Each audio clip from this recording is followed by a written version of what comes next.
ke kalian lagi. Tapi gak asik banget ya. Habis lihat Selin, lihat Michelle. Antara langit dan bumi. Salah satu bentuk ikhtiar yang perlu kita lakukan, bagaimana kemudian kita tidak kena pandemi. Nah, ini penting nih. Penting.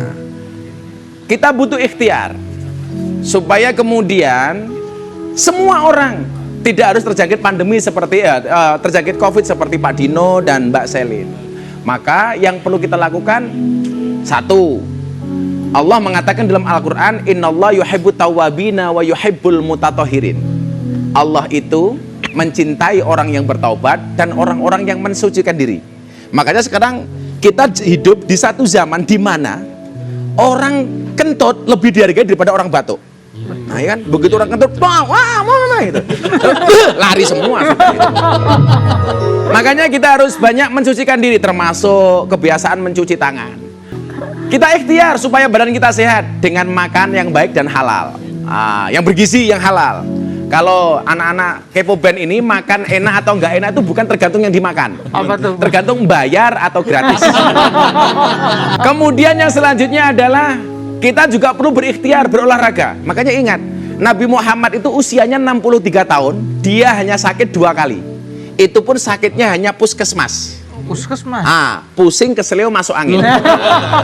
Jadi, iya, pusing keselio masuk angin. Jadi Kanjeng Nabi itu tidak pernah kemudian punya penyakit yang aneh-aneh, karena Nabi Muhammad rajin berolahraga. Kemudian yang ketiga, beristirahat yang cukup. Tetap harus tidur, ya kan? Bahwa kemudian mata kita punya hak, tubuh kita punya hak, nafas kita, badan kita, semuanya punya hak. Maka jangan suka begadang. Kata Bang Roma, kalau tidak ada artinya.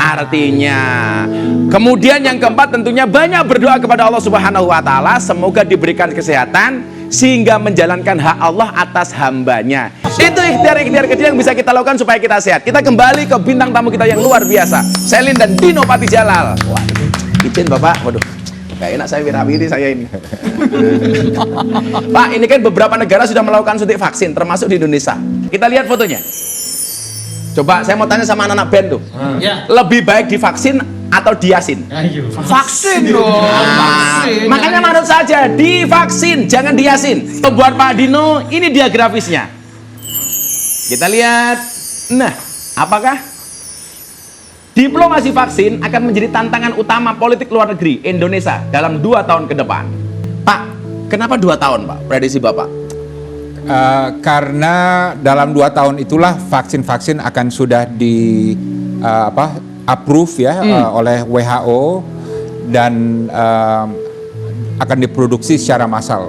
Orang bilang dalam 1 tahun ini ya 2021 itu udah ada 7 miliar dosis vaksin yang akan diproduksi di dunia. Di dunia. Sayangnya apa? Udah diborong oleh negara-negara maju dan sayangnya apa? Negara maju ini rakus memborong 2-3 kali bahkan 5 kali dari kebutuhannya. Dari jumlah penduduknya? Dari jumlah penduduknya. Rakus sekali mereka, Rakus sekali. Makanya ini jadi isu politik, ya kan?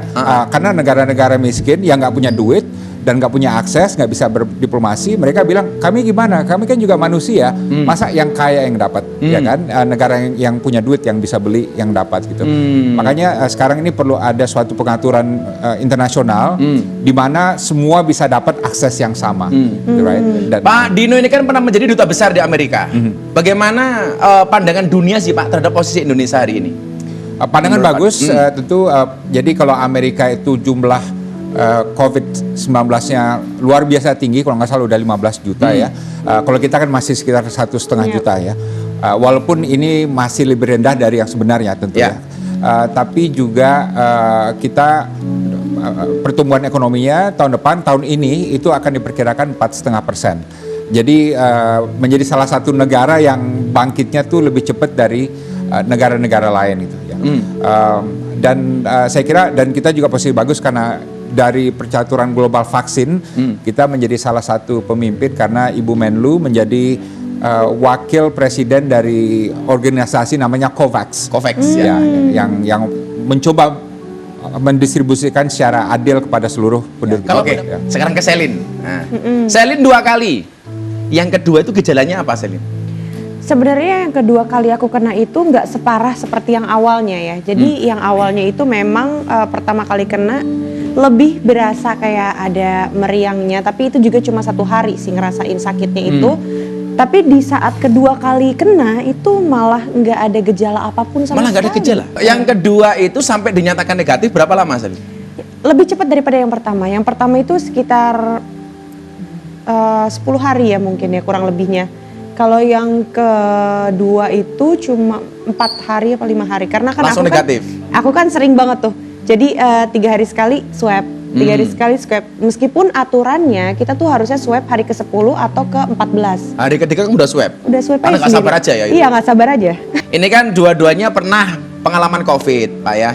Saya Pelajaran apa yang bisa kita petik kita sebagai penonton hari ini? Ya, kalau bagi saya gini, saya kan COVID-nya agak beda dari Mbak Selin karena saya merasa lebih dekat pada kematian karena kondisi saya gitu ya.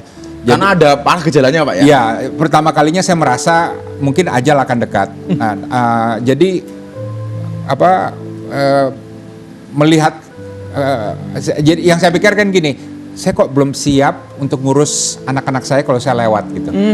Wasiat lah, inilah dan itulah dan ini Jadi seumur hidup Pak Dino baru ini merasa seperti itu? baru pertama kalinya gitu ya. Jadi itu yang saya kira banyak orang yang mungkin kena kondisi berat akan berpikir seperti itu gitu. Oke. Jadi Kalau Selin? ya silakan. Apa pelajaran yang bisa kita ambil dari sakitmu, Dok, ketika COVID kemarin itu? Mungkin sih jangan pernah lengah kali ya. Jangan pernah lengah karena kita juga nggak akan pernah tahu. Karena aku ngerasa kayaknya semua pasti bakalan kena sih. Maksudnya nggak terkecuali siapapun itu gitu. Jadi aku yang udah menjaga kebersihan, kesehatan aja aku masih bisa Masih kena. kecolongan, ya kan? Apalagi yang enggak? Apalagi yang enggak gitu. Apalagi yang masih merasa aman, merasa kayak nggak bakalan kena. Apalagi yang hari ini bilang COVID itu nggak ada. Ada loh yang ngomong kayak gitu. Masih ada ya? Masih ada aja yang memperdebatkan soal masalah vaksin. Banyak banget deh pokoknya yang omongan kayak gitu yang aku ngerasa kayak mungkin lo nggak pernah ngerasain aja gimana jadi kita yang udah pernah kena COVID gitu. Satu nasihat dari Gus Miftah untuk Selin. Selin, kamu boleh lelah tapi tidak boleh menyerah. Saya punya hadiah mystery box untuk Pak Dino dan untuk Selin. Yang pertama untuk siapa kah? Aduh, Untuk Pak Dino. Coba Pak Dino dilihat dulu. Buka, oke. Selin dulu Pak, Selin dulu. Selin dulu. aku berat banget ini Selin. apa? Apa itu isinya? Ini apa ya? Wow, Apa Selin? apa ini? Hah, Kamus Besar Bahasa Indonesia? Ada kenangan apa kamu dengan Kamus Besar Bahasa Indonesia? Katanya ke Indonesia pertama kali nggak bisa ngomong Indonesia. Terus belajar bahasa Indonesia melalui Kamus Bahasa Indonesia. No, enggak, itu kata siapa gosip? Katanya bahasa dulu kamu bahasa Italia. Enggak gitu Gus. Jadi malah justru bahasa Italia aku yang nggak begitu lancar karena Dari Italia ke Indonesia umur berapa sih? dari aku kecil juga udah di Indonesia. Jadi kan aku udah terbiasa mother tongue aku sih Indonesia ya. Tapi kamu bisa ngomong Italia? Sedikit. Aku cinta kamu bahasa Italianya apa? Aku itu dirasain aja deh kayaknya. Ini beneran. Aku Nggak. cinta kamu.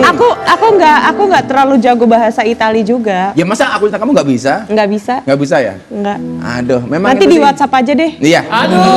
Karena memang cinta itu seperti air kencing di dalam kolam renang. Apa tuh? Wujudnya tidak nampak tapi hangatnya bisa dirasakan. Sekarang Pak Dino.